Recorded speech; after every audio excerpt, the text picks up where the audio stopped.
What's up, everybody? Welcome back to Couple Things. With Shawn and Andrew. Today's episode is in honor of Valentine's Day. the most romantic day of the year, babe. That's right. We have some fun traditions we'll talk about. And the episode is themed after love and marriage and dating. And it's things that we would tell ourselves as newlyweds. Yes. We have a long list. Yeah, we have a list of 20 things we would tell ourselves. We've learned so much. It's been a really good process. And, I was thinking about after last solo we did, which was all about the psychology of marriage. Oh, yes, I remember. That was kind of a polarizing episode. Some people loved it. Some people were like, wow, this feels like a real business type of setup in your marriage. Mm. And I understand both perspectives, but regardless of where you lie on that range, I was really glad that we get to talk about things that I think are thought-provoking. For sure. And maybe they get people off their normal trajectory, and maybe we are able to kind of poke around and help improve some things. Tell me more about this, though. I'd like to know. What, the people's responses? Yeah. Who thought it was too businessy of a setup in our marriage? There's just a couple comments, and that's fine. No, I know, but I want to challenge them. So tell me what they said. They said, wow, way to take marriage and make it feel real businessy. That was the feedback. Interesting. Huh. But no, you had that feeling. That was your feeling the whole episode. It was very businessy, for sure. But it was like key takeaways. Yeah. You were taking something like a social norm that should be practiced in marriage, and you made it sound super like official. Yeah. Yeah. Like a diagnosed, prescribed thing. Well, they're just certain terms. There's Yeah. like labels for things, I am curious, within this doctorate of psychology that you've been studying and getting, how much have you learned and been practicing on me? None. I'm not like a practicing psychologist, just to clarify. I'm learning about statistics, and I'm learning about how to do research and how to evaluate research to test its validity. I'm learning about how to cite sources and build an argument. So I'm not like teaching or learning about manipulation of, oh, hey, if you want to convince somebody, this is how you do it. Interesting. But the episode got me thinking about how we try to talk about things that y'all want to hear about. Yes. And if there is any topic that you're interested in hearing our take on, please comment down below and we'll build an episode out of it. It is really, really fun to construct these episodes. There's effort put into this. We have Google Docs that we put thoughts into and organize them so that it's a pleasant episode to listen to. And we love doing it. I feel like the luckiest guy in the world to be able to do this on a day-to-day basis. Couple of life updates for you. Beam Kids officially launched. Congratulations. It was a very stressful day. We didn't know how it would go. But we are very pleased. A lot of people have already received their Beam Kids, and the feedback is what makes my heart feel really happy. People love it. They think it tastes great, and the kids love it, which is making me feel wonderful. It's a labor of love. You worked very hard on that, and I'm very proud of you. And the reception so far has been fantastic. And if nobody else likes it, our kids like it. So there you go. If you want to learn more about that, we can link it down below. Some traditions that we have for Valentine's Day in our family. We've done this since year one with Drew, where we do a daddy-daughter day. I take her to a fancy brunch or breakfast. I usually go before school, and we'll sit down. We'll have a little conversation. We're there for like 45 minutes, but just to see her excitement, to see her get ready and make it a special event. Mm-hmm. It's nothing crazy. We're just going to a restaurant and sitting down and eating, but it's so special. You usually dress up. You put a tux on or a suit for her. She puts on her her favorite dress. Mm-hmm. She has me do her hair, and she always asks me to put on a little bit of makeup for her. She wears her high heels. Yeah. But it's really special. It's a great tradition to teach Drew, in my opinion, like to a certain extent, courtship and like the respect, but also this bond built between daddy-daughter. I think it's just really special. On the flip side, I do the same thing with Jet. So Jet and I usually go on a date. We will go to breakfast or we'll go to lunch or like something throughout the day. I think last year we went and got breakfast and had a blast. He got the world's biggest muffin, I remember, and a smoothie and pancakes and all this stuff. That boy can eat. But it is fun because Bear and I will go on our first date this year. Mm-hmm. Last year, Bear was a freshie. He wasn't even 2 months old. So I don't think we did the Valentine's date. And I don't even think I was able to take Jet on a date last year because of just how crazy life was. But I'm excited to do each individually this year. There are seasons of life. That's good. There are. And this is the good one we're in. Go ahead. I have a question. Do you like Valentine's Day? Let me tell you my relationship with Valentine's Day, because I feel like in elementary school, middle school, when you have the little Valentine's boxes that you make, and the best. Oh my gosh. Drew made hers so already, fun. and so did Jet. Yes. And we got their classmates Valentine's gifts that they picked out. I used to love Valentine's Day. My mom also used to make it really special, where she'd leave a little trinket at the bottom of the stairs for us and a card, and it was very nice. We'd have French toast, which is my favorite. And then in high school and college, it kind of loses its luster, I feel like.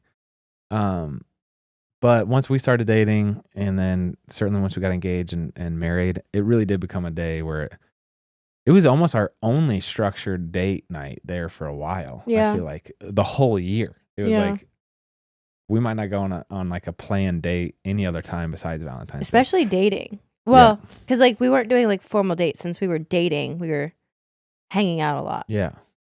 Like the formal date was like Valentine's. Yeah. And now, as an old guy, I'm here for any and all reasons to celebrate and make fun occasions and memories through.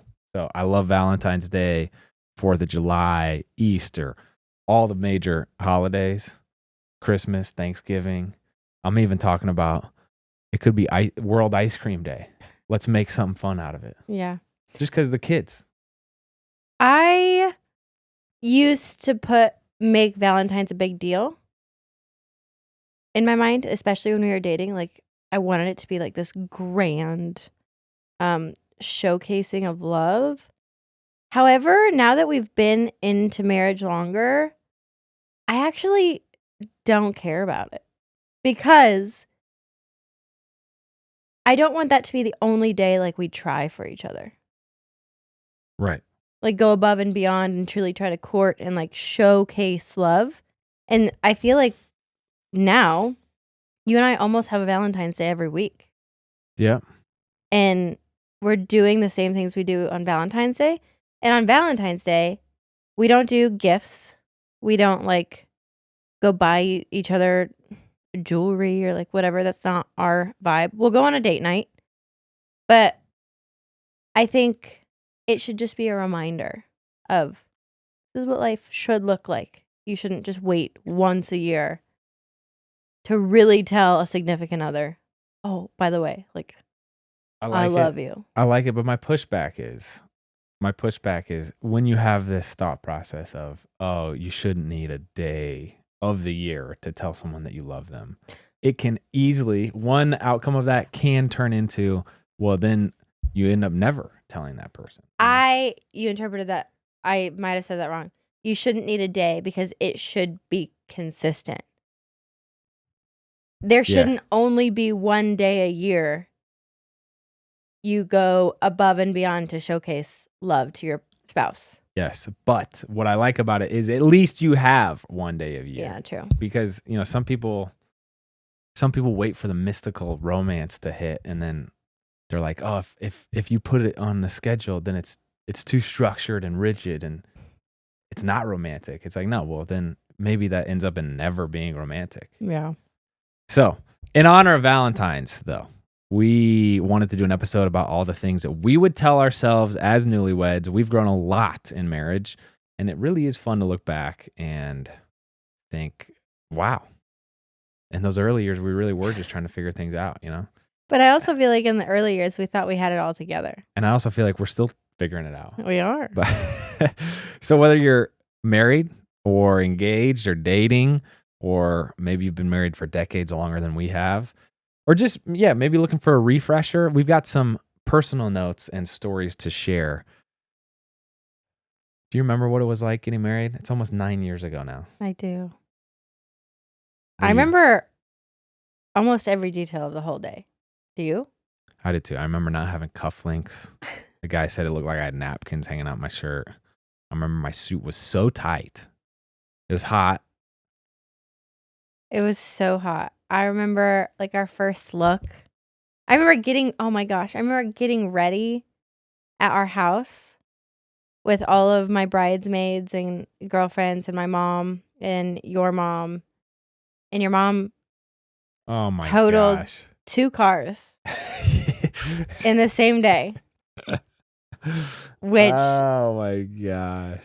let me put it this way. She didn't total cars in like a catastrophic way. So like nobody was injured, everybody was fine. But we had this like, what's it called? Ditch. Like a ditch in our drive, like on either side of our driveway. And so when you pulled in and out of our driveway, you had to be really careful that you didn't fall off the driveway into the ditch. And it was like a 3-foot drop, but she went off. Gosh. And the car's underbelly got like hooked. And by the time they got the car out, it was literally totaled. That was total car number 1. That was during makeup. And then she got like a rental car. Yeah. And I don't even know what happened, but she like went off the interstate. No, it is one of those intersections where you take a left and you're on the wrong side of the road, like off the interstate. Yeah. So it's a little confusing, kind of. But she got T-boned, and that was total car number 2.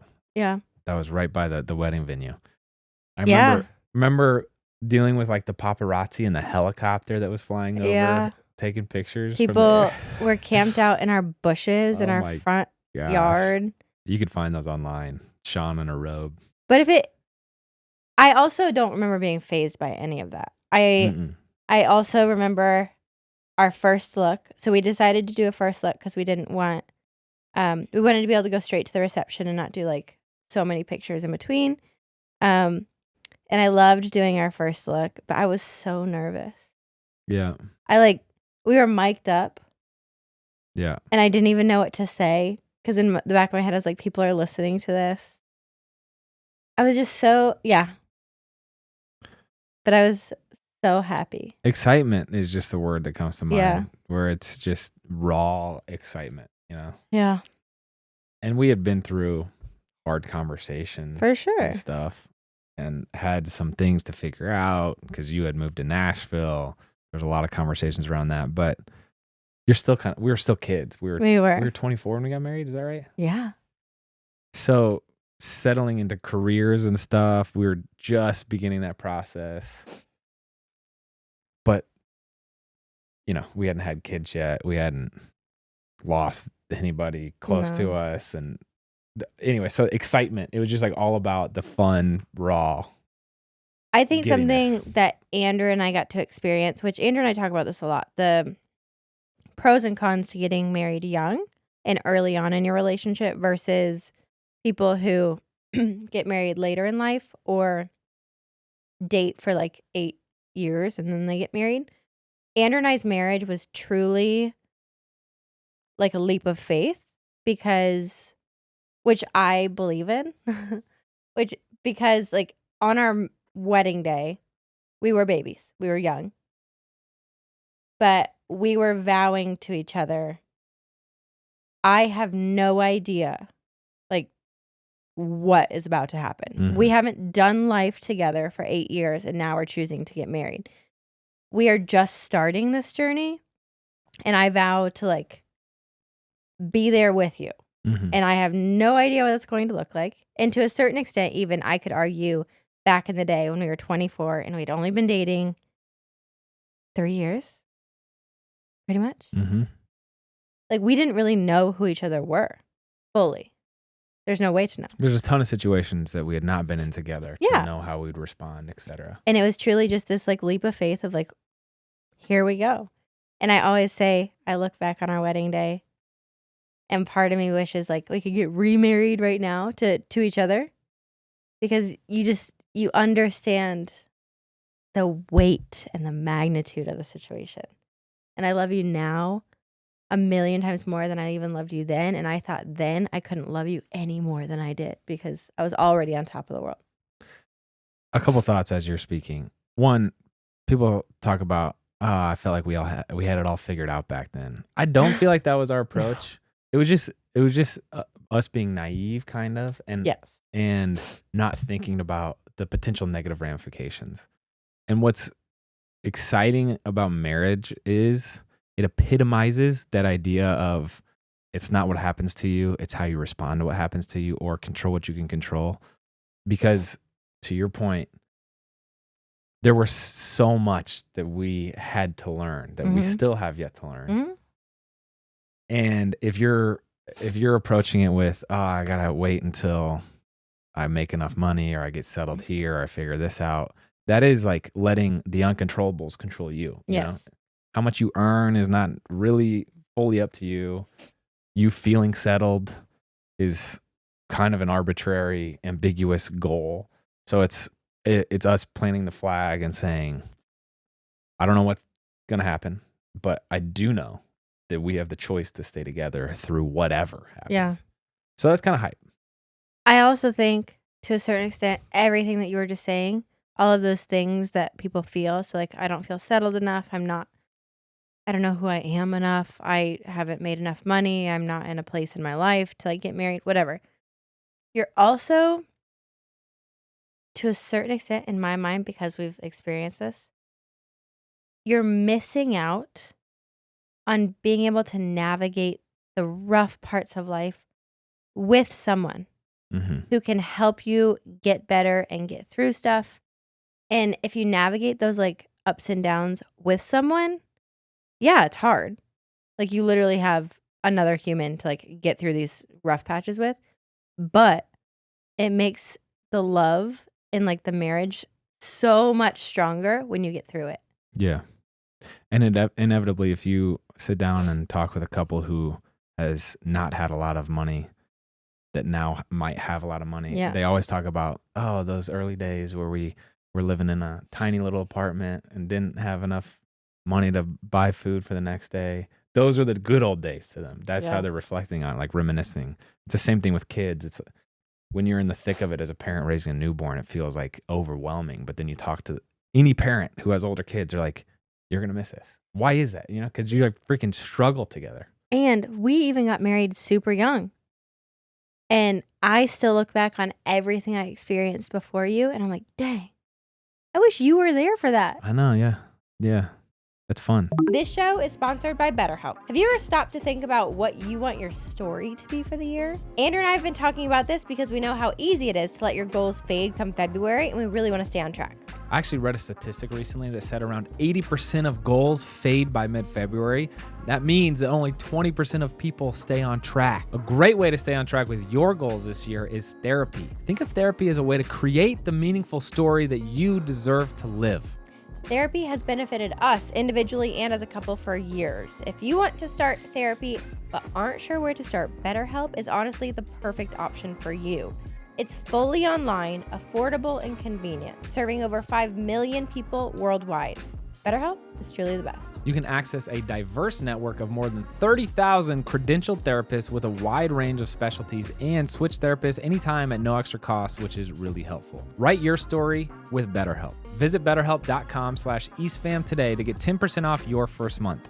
That's BetterHelp, HELP.com/EastFam. But there's a little bit of trusting and wisdom there where it's like, I guess I believe that I will miss this at some point. I trust that I will, or I have faith that things will get figured out and I'll hit the next chapter of life and it'll be better.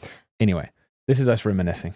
I also want to say, I recently had a friend who said something to me, and I was just like, man, if I can remember this for the rest of my life and our marriage, I think it's the most beautiful thing in the world. But I have a friend who's gone through a rough patch in life, and she literally said, you have two choices when you go through rough patches. You can either dig in or you can run away. And I feel like there's a question here that says, what do you think world's view of marriage is today? I think the world's view of marriage is, if things get rough, it must not be meant to be. So hightail it out and go find the person you're actually supposed to be with. And I thought it was so beautiful the way she said, I'm digging in. I'm here. I chose this person. And like, we are going to see through it. Mm. And I think the worldview of marriage is so anti that, but that's so beautiful. The thing that's so beautiful about marriage is trusting that at your lowest, you've got someone who's got your back to pick you up and like get through it with. Yeah. That's good. I had not heard that from you. Thanks for sharing. Yeah. Let's roll into the episode. Because We haven't started the episode? No, we have not. Here are 20 things we would tell Oh my ourselves gosh. as newlyweds. 1, you just made the best decision of your whole life. Amen. How about that? I agree. What's fun is at the time we got married, I did not really like weddings. I thought it was a waste of money. Oh my gosh, we're spending so much money on this wedding. It's so overwhelming. Why are we stressing out about inviting all these people? Let's go elope. I was big on getting eloped. You said that recently, that you still wish we would have eloped. That Okay. haunts me a little No, bit. no. I don't wish we eloped. Okay. Now looking back on it, it's such a wonderful excuse to celebrate. That's how I is. feel now. It's like never again will you get that opportunity. Well, and I also like more so now even than I did back then, because back then I thought it was an obligation. Now I think it's like a beautiful part of the ceremony. So like if you're able to have a large wedding, you're literally taking your vows in front of the community of people that will hopefully help you in your journey of marriage to stay together. Right. Then when something happens, you're going to go have a conversation with one of those people sitting in that audience and say, Break, you won't believe what happened. And hopefully they'll say, let's figure this out. For sure. Right. That's good. Marriage is beautiful. It's challenging. And it's also worthwhile. It has the power to transform you in amazing ways. Mm-hmm. I've experienced that. I was laughing. I went on a riverboat trip last year, 1 week, floating down the river, Huck Finn style, for a buddy's bachelor party.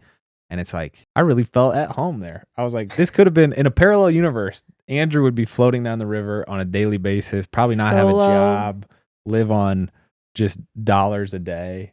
You know what's funny is you've said this so many times, but you chose to go to Vanderbilt and get your MBA. No, There's never a world. I was just dead set on football, and then I just took the next thing that was ahead of me. Anyway, but you have transformed me into whatever iteration of Andrew this is. It's really fascinating. And I was a cripplingly insecure, paralyzed by perfection, just like people-pleasing person who could not function. And you've probably to your demise, you've made the opposite. You're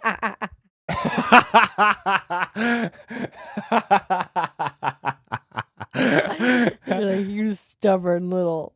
What are you talking about? What are you talking about? That's so good. Thank you for sharing.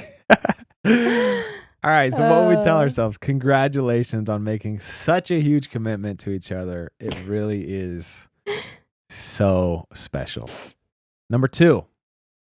Your spouse will change over time. Yeah. That's right. We actually read this book, highly recommend it. It's called Meaning of Marriage.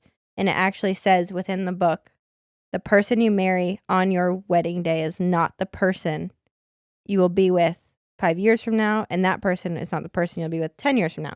Everyone changes. They go through roller coasters. They go through phases of life. They mature. They go through lows and highs. And they just change. People change. And that's okay. And so you have to evolve with them. You don't marry somebody, though, trying to change them. Yes. But you agreed. I think it's marrying somebody with an understanding that change will happen. Like, I'm a completely different person as a mom than I was. What are you talking about? Thank you for sharing. Thank you so much. Am I, Andrew? Or am I the same person that you married on our wedding day? I say it's different being married to a mom. It for is. sure. It Yeah. is. It's like, holy crap. While we were chilling, vibing, next thing you know, saluting. I can't fall in line. Oh, man. Hey. But this has struck me. I think it was like 3 years into marriage where I was really struck with how much of responsibility it is because you are the greatest influence of change for your spouse. Yes. So like if you are uncontrollable with your emotions or how you deal with conflict or respond, that is going to rub off. Like, yeah, you know what I'm saying? Yeah. So it takes so much responsibility to give them as unbiased as you can, clear feedback that they need to hear, right? It's not, you're not each other's coach, but it's like this precious, really intimate, like sensitive, hey, that's not okay for you to do. That's not okay for you to treat me like that. That's not okay for you to be selfish in XYZ ways. And then having the patience to say that time after time after time after time for year after year after year until finally there's movement that starts happening. It's crazy. You have the power to bring your spouse up or tear them to the ground. Yeah. You are the most trusted person in their life. You have to be very aware of that. That's right. I'm going to add one here because this hit me about 7 years into marriage. So about two years ago. Okay. The concept of beneficial adversary. You know, I freaking love this. You'll love it. So the Hebrew word for Adam, as in Adam and Eve from the Bible, the first man and woman, means beneficial adversary. Okay. And when I think about that concept, thinking about almost two rams butting heads in a way that strengthens each other, right? Yep. Feel that? It's like this tug of war in some senses. Yeah. Well, that's not the right image. That's not the right metaphor to make. But it is not just an adversary, right? Your differences make each other stronger. And you usually get married because of your differences, and then you start resenting your differences. And you just need to always remember that those differences are why you got together in the first place, and they make you better. Yes. It takes a certain softness of heart, though, to realize that. Mm-hmm. It took me 7 years to realize 7 years. But it's like, dang, she's giving me this feedback because she loves me. She is selflessly. Did you remember that last night? Oh my gosh. Oh my gosh. But it wasn't until I started jujitsu that I understood this concept of like taking something that the other person is giving you and turning it into something else. That's a good metaphor there. We have 20 of these to get through. You're next. Sometimes you just got to let things go. I should learn this. I should work on this. It says, don't sweat the small stuff all the time. It can be helpful to just let the little things go and not blow it up into something bigger than it needs to be. Yes, I will work on it. You have anything to add there? No. Yeah. Move on. Okay, number 4. Number 4 is for you. Body language can speak louder than words. You can be saying one thing with your body, and your body language be saying another thing. Yes. What? My body language is chill. My tone sometimes. Same thing. No. Same thing. I'm still confused about this one. So we gotta work on. We need a lesson in tone. Okay. Okay. No, that's fine. I would still I'd tell myself that on our wedding day, and I'd tell myself that right now. What? Body language can speak louder than words. Also, Shawn didn't really care about the words you say. It's only just about how you say it. So you could say it's like talking to Nash. Yes. You know, as long as you use a high pitched, happy tone. Exactly. He's gonna wag his tail. Yeah. But also, if you say the wrong word, she'll remember it for decades. So that's. So will you. Okay. Next, marriage is so worth fighting for. This is exactly what I was saying. Today's world is hard because it can be tempting for people to just throw in the towel when the going gets tough. But creating something that will last is so beautiful, and it is worth the work. I promise. Are you the type of person that can stay married? I should phrase that. What? What do you mean? Well, we mentioned this the other day that we read people who were surveyed and were considering divorce when surveyed again 5 years later, they were very happy. Oh, yeah. They were in the upper quartile of happy couples, right? Quartile? Yeah, 25%. Wow. Meaning there are going to be phases in any relationship always. So push through them, right? Yeah. And then, because if you get divorced for whatever reason, sorry, there are reasons. There are. But if you're like, oh, I'm not happy because of this feeling, That too will pass. you might get married to another person, and then inevitably there'll be another conflict that you're like, okay, so are you the type of person that can just do that? Also, I hesitate to say that because we've been married 9 years. We have a long runway ahead of us. You know, you better buckle up. I know, but I'm just saying you're not getting out of this one. I'm just saying we've made it 9 years. We've not made it until one of us has kicked the bucket yet. In 90 years. That's right. Okay. Anyway, next. Let's summarize a few of these because these are great. Some seasons will be hard. We've reiterated this in many different ways. You will go through valleys and lows, and it is a roller coaster. But if you can persevere through that, the benefit and the reward is so much greater than having to start over.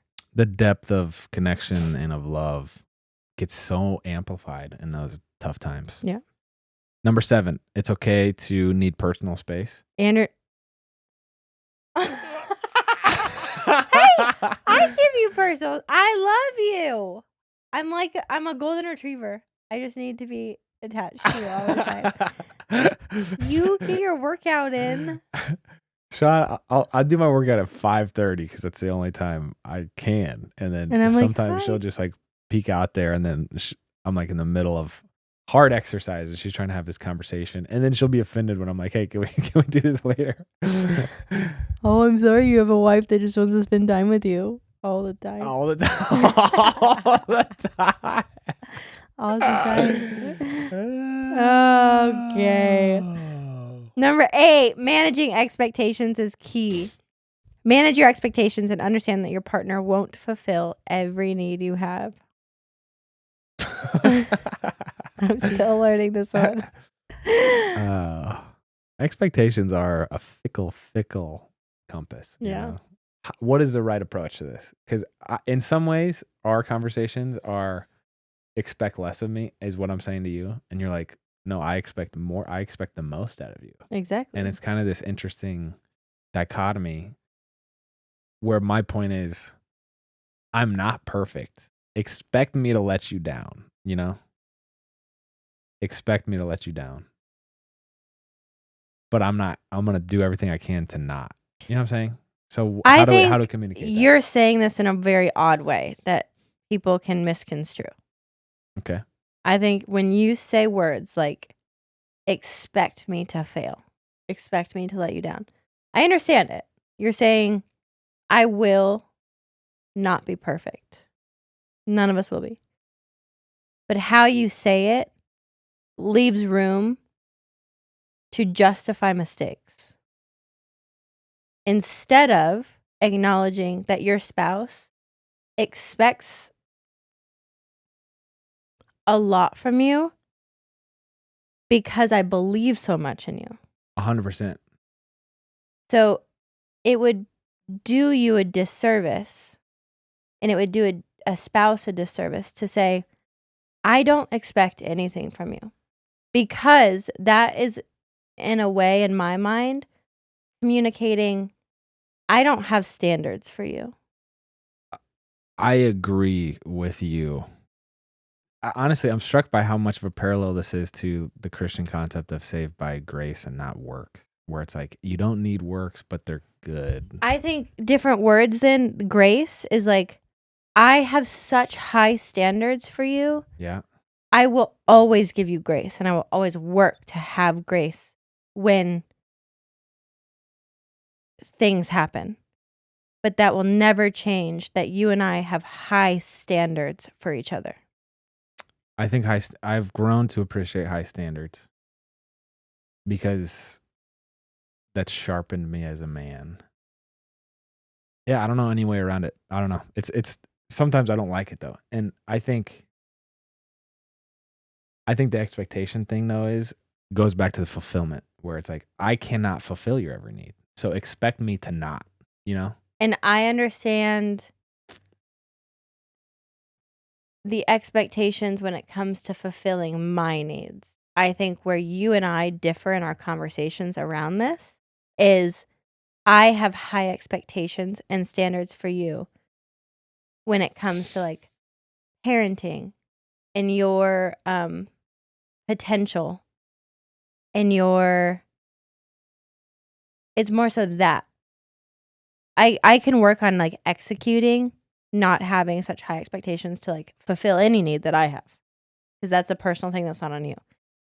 But my standards, I don't feel like would respect you if I lowered them in regards to your potential. I appreciate that. Yeah. And that's one thing I love about our marriage is you ruthlessly expect high things from me, big things from me in a great way.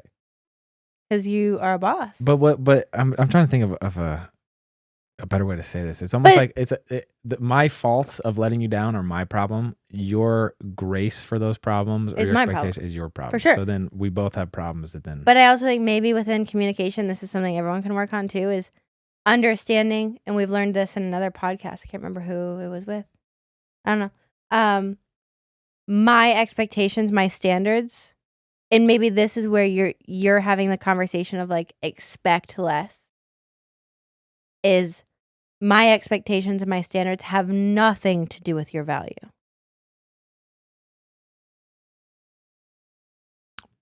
Okay. So like if you were to do nothing, even with my high standards, high expectations, that does not change your value as a husband and a father and a spouse. We should try that out. See what happens. I'm not. If you would like. No, I don't. I actually don't want that at all. That does There's feel too a little much. unhealthy that you would be like actively choosing that. Okay. But you see what I mean? Yes. Next, don't let resentment creep in. This is number 9. If something is bothering you, nip it in the bud early on and talk about it. Same goes for holding a grudge. Talk about it so you can let it go. Time in intimate relationships, we learned this from Carl Pillemer, 30 Lessons on Living. In intimate relationships, time does not heal. In most scenarios, it'll actually drive a deeper wedge. Yeah. So work on it. That goes for like, actively. Yeah. Now. Peace. So we just did this huge counseling thing we've mentioned before. The big takeaway was peace is up to you, right? We're able to achieve peace, I think, through faith.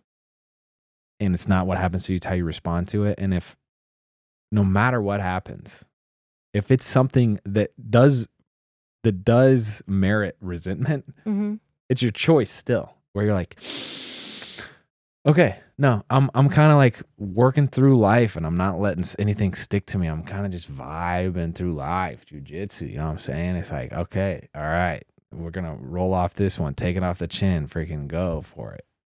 Next thing. I have one. Go ahead. I read this and I think about like our counseling and everything we've learned, and like it's a choice. Resentment is a choice. And I think it's a practice. And it's a practice of the opposite to keep resentment out. And I don't know why this made me think of it, but back in gymnastics, my coach taught me this practice, training regimen thing, where he would give me an assignment. He would say, before you go to bed, I want you to close your eyes in bed, and I want you to picture yourself doing a beam routine, whatever. Picture yourself doing it perfectly 10 times in a row. The second you start picturing a mistake, you wipe the slate clean and have to start over. And I think what surprised me, what would surprise you guys if you try this, is it is so difficult to picture yourself doing something perfectly. And your body naturally, and your mind naturally, I think because of society and the world, wants to like think about the flaws, the mistakes, the negativity, the what ifs. and you start spiraling down a black hole. And it becomes this like practice of mental strength to stay on the positive side. And I think with the resentment, I think it's an active practice of like, if you start having negative thoughts in your mind towards your spouse, stop it. Like catch it mid-sentence and wipe it clean. Be like, we're not going there. Does that make sense? Yeah, I love it. I still think you need to talk about things. Yes. But you should not let yourself, and our counselor even told me this. She's like, you should not be letting yourself lay in bed and stew over, I can't believe he said this. I can't believe he did this. How could he, like, that? Nothing good comes of that. A couple of thoughts. That was great. One, this almost deserves its own line, but there are simultaneously wonderful traits about you and frustrating traits about you. Like what, Andrew? Resentment happens, I think, when you fixate or ruminate on the negative traits about you. Right? That's what I was saying. It's an active choice of like, what are you going to think about? Right. And it is a mental discipline to focus on the positive things. And it doesn't come, this is part B to what I'm thinking. It doesn't come from an ignorance or being aloof or detached or apathetic. No. Like that ability to tap into peace or focus on the positive. It comes from, I think, a healthy detachment might be a good way to put it. It's a prioritization of realizing Shawn doesn't have the top seat. As far as human relationships, top seat, yes. But as far as what my source of value comes from, it's not the top seat. So that becomes a really important thing where it's like you're able to say, okay, she might not respond the way I want her to. She might not give me the love languages I need right now when I need them. Mm-hmm. But I still feel loved because the top seat is taken. Mm-hmm. Next. We gotta skim through. I know. Some people may be negative about marriage. I want to summarize this in one thing. Go ahead. Aging isn't something I really thought about until I became a dad of 3, and I've learned that as you age, your body's natural healing and building processes slow down. It's totally normal, but that doesn't mean that there's nothing you can do about it. A collagen supplement from Ancient Nutrition can help you feel and look your best. I take their collagen supplement every single day. Their multi-collagen advanced lean supplement contains 10 types of collagen from 10 real food-based sources, which is nearly impossible to find. Plus, it's amazing for your hair, your skin, your nails. And what I really love is that it can help reduce joint pain and help build lean muscle, which is super helpful after a workout.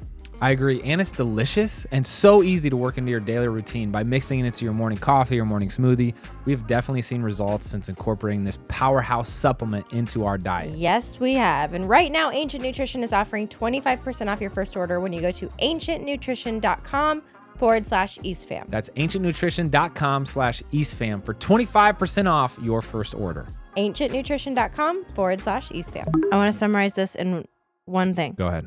We were given a wonderful piece of advice that I feel like you and I do really well on, and you have to like commit to it. But the day you get married, you should start before then. The day you get married, never talk about your spouse negatively. To your inner circle. To your inner circle. Like to anybody. You shouldn't be talking. Yeah, that's fair. Yeah. And I think it's because of the world likes to talk negatively about marriage. And they like to like rag and like it becomes cool to be like, oh, I can't believe. No.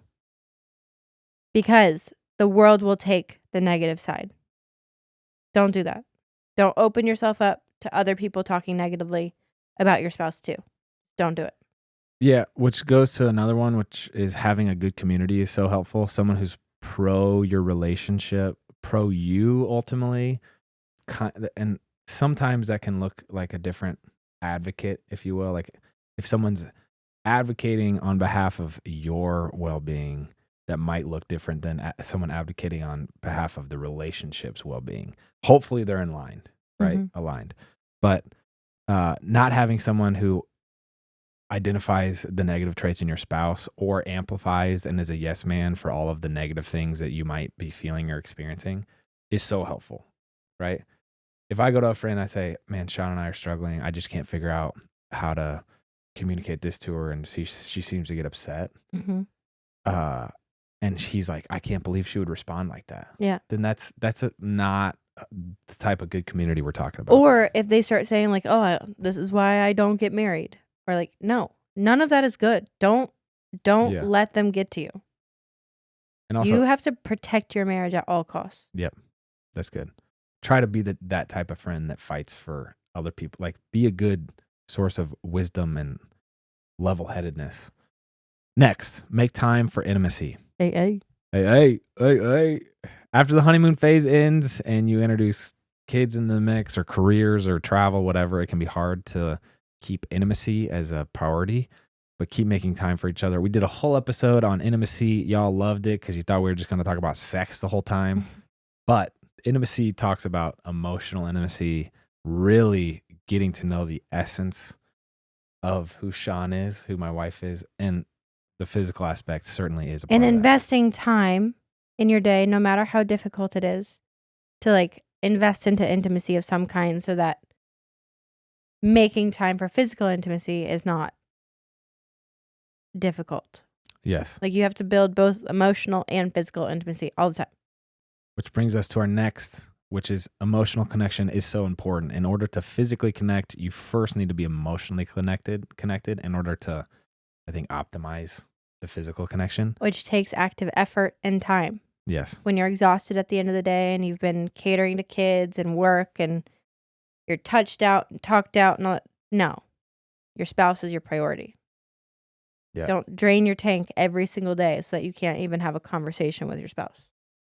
Sometimes it will feel like a sacrifice Yeah. that I'll need to stop whatever I'm doing and like, you know, I don't really feel cuddly. It's not that I don't want to hang with you. It's just I don't really feel cuddly.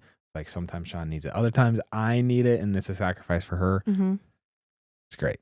Next, sometimes one person will give more than the other. It's unrealistic for both partners to give 100% of themselves to marriage every day. In some seasons, one person may be struggling and the other person may need to carry the weight. And then at some point that'll switch. In so many different aspects, financially, emotionally, physically, just in every different category of life, you both are going to be probably on opposite ends of the spectrum. And it's your job as a spouse to support them in that. Yeah. Someone used the term, someone's going to be the kite. Someone's going to be the kite holder. And it's going to switch at some point. But like just playing that role can be really helpful. Our relationship has ebbed and flows in so many different ways. The other note I had on this one is give 100% of whatever you got left, right? So that's important. And also claiming 100% of whatever fault that you have or whatever mistakes. You're 1% of an issue, claim 100% of the 1%, you know? That makes sense? Yeah. Next, stay friends as best as you can. I think it's hard sometimes. This says just like keep the fun alive, enjoy spending time together, talk about your day like you would with a friend. You should be best friends and spouses and partners and roommates and like all these things. But make sure you're actively being friends. Treat each other with the same generosity or philanthropy as you would a friend, right? Not layer it with all the resentment of, I can't believe she did this, or I'm annoyed at her for this. Next, never stop dating each other. At first, it can feel easy to make times for dates. Those early years in our marriage, that was the case. But as life moves on, time gets committed to, it's harder to prioritize each other. So keep fighting for it. Shawn and I do weekly date nights on Thursday night. We try to have an activity with a meal, and it's undistracted time. Sometimes, like after we had our third kid, it was sitting down for an hour of silent dinner. Yeah. But together. We were not vibing. But we were together. Yeah. And we were giving it a chance and showing each other that we were giving it a chance and still there for each other, even though that looked different. Kind of stemming off of that. Number 17, it's okay to ask for help. I did say you don't want to talk negatively about your spouse to your inner circle or to anyone out. The asterisk there is it's okay to ask for help. Counseling, therapy, mentors. When you hit rough patches, which you will, that's normal and totally fine, ask for help. Go get someone to help you navigate through those rough waters instead of trying to say like, oh, it'll just get better sometime. Like, ask for help. Yeah, and I think the difference between asking for help and gossiping or venting Yeah. is the intention behind it, where Yeah. it's like, if you're asking for help, the intention is to heal the relationship in whatever way it's been broken. If you're venting, it's just, You want someone on your team to take your side. yeah, it's like a personal, Yeah. I want to feel personally better about this, or personally affirmed in my frustration. Yeah. Not the same thing. 18. You're a team when you leave the altar. I think this is a lesson we had to learn over time a little bit, but it's like leave and cleave to a certain extent is how I interpret that. Yeah. Like you become each other's number ones, not your parents, not your spouses, not your best friend anymore. All of them take a backseat to your spouse. And you have to remember that. Not your parents, not your siblings. And you said spouses, not your spouses. Oh. Yeah. Not your siblings, not your parents, not your best friends. Yeah. Your spouse is your number one. Yeah. And it's a really beautiful thing when that teammate or the team dynamic is tapped into. 19, make time to dream together. Talk about your hopes and dreams as a couple. It's a great way to have a common goal to work towards. Yeah. There's like a little excitement and energy. Mm-hmm. Shawn and I do our goal setting. We've talked endlessly about it. Mm-hmm. You can check out previous episodes to learn more about that. But that is such a fun time for us to see what each of us are aiming for, like what the kind of North Star is. It's fun. Last one. Most important, maybe? Yep. Keep showing up. Keep showing up. There's so much power in simply showing up. That one hits harder now than I think it did. Yeah, we've been through some rough patches, bro. Yeah. Keep showing up. That's good. I'm going to have 5 seconds of silence just thinking about that. Join me. No, for real. That's pretty nuts. Happy late Valentine's Day. Love. This is fun to talk about. I love you. I love you, darling. What a fun 9 years. Here's to the next 9 years. And if you made it this far, please let us know what you thought of this episode. Did we miss any? What would you tell yourself on your wedding day? It's really fun. If you think about you sharing your comment, maybe somebody else reads that and is encouraged, or they needed to hear that. You know what we should do? What? Just in the next, I'd say this year, I want to write each of our children a letter of like what we wish we would have told ourselves on our wedding day, what we want to tell them on their wedding day now as they're like kids. I like that. That's sweet. I actually did an exercise with Matt, writing a letter to myself on our wedding day. I love that. And my buddy's not married yet. He wrote a letter to himself on his wedding day. I like that. It was kind of cool to see. We read each other's letters. Mm. Anyway, also, if you made it this far, please subscribe to the show. Leave it a rating, hit the thumbs up, whatever you got to do, whatever platform you listen to. Also, link to the discount code for Beam Kids. It's still live. It's in the show notes down below. And I think we mentioned a couple books, and we'll try to add the Amazon storefront that organizes our favorite books. So check those out too. Thanks for listening. See you next week. I'm Andrew. I'm Shawn.